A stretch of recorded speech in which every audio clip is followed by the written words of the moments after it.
Ito po yung isa namin pinapakain po namin sa aming mga kambing at manok. Bali, ang ginagawa po namin dito, chinachop po namin siya ng maliliit. Yan.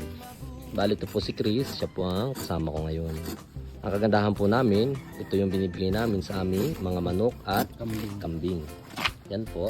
Bali, inipon po muna namin dyan. Sinasama po namin yan sa patuka. Sa kambing naman po, siya naman po ang karaniwang hinahalo namin sa silage. Napakataas po na protein nito. Sa nagtatanong po at hindi po familiar sa Biagua, ito po yung itsura niya. Ganyan po yung puno. Ang dahon naman po ganito. Ang kagandahan po dyan sa Madi Agua, napakataas po ng crude protein niya. Napakaganda po sa ating mga livestock. Pwede rin po sa ating mga manok at maganda rin po ito sa ating mga alagang kambing. Sa hindi po familiar, ito po ang itsura niya. Ganyan po ang sanga niya at ito naman po yung dahon niya. Marami po kasi nagtatanong kung ano nga bang itsura ng madrigal.